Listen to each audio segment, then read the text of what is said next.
Hey all, welcome back to the Lips Reacts channel. I'm Lips. This is season 4, episode 1 of Peaky Blinders, and we have a title.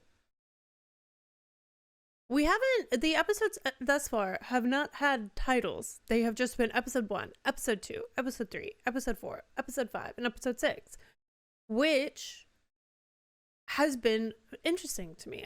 I've never really known a show to not have titles. But anyway, now we do, and this episode is titled The News, and I'm very excited for season 4.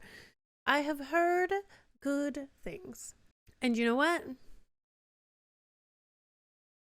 I'm ready to get into it. This is actually not my home. I told you guys that the next time you saw me, you would see me at home. I am on the road. I am recording this off of a laptop. Which is actually how I started doing my reactions, so thank you. I can't remember what brand you are, but you're a good guy. He gets me through. I don't know why my computer needs a gender, but that's fine. But yeah, so I'm gonna be starting season 4 whilst I'm on the road, so thank you for being here. I'm glad to be back in the Peaky Blinders seat. I love this show.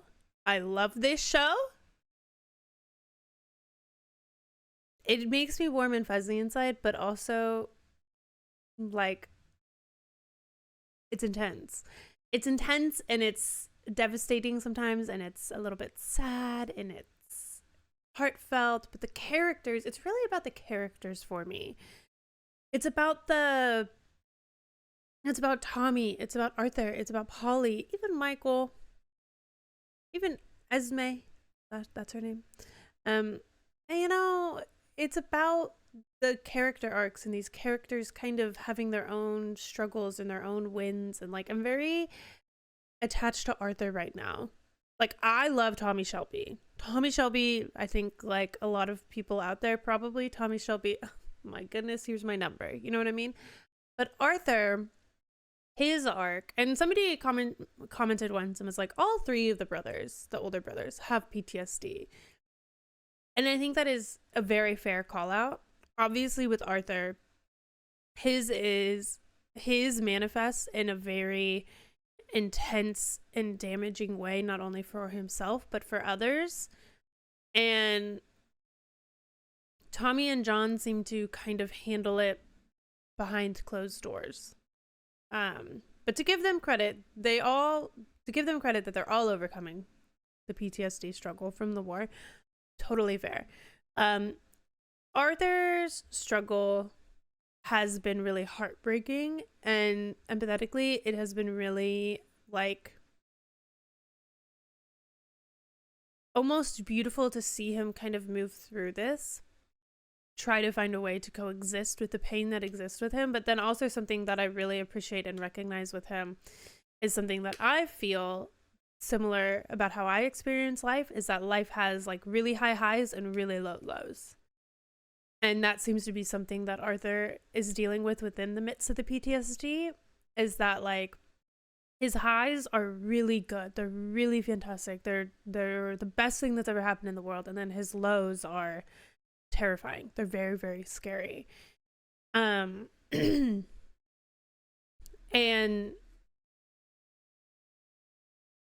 I don't know. I feel like I experience life similar to that, but I've never had PTSD, so PTSD from war. So it's like I can't relate to that aspect of it, but I can relate to feeling things on like this really uneven scale where there's not a lot of mid ground.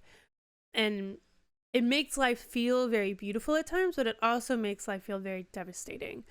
So I really like Arthur, but obviously at the end of season 3, everyone was arrested aside from Tommy, and Tommy made some kind of deal. So I'm a little bit scared of where we're going.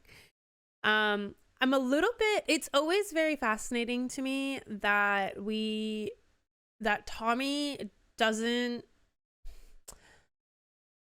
alienate his family more than I would almost think that he should.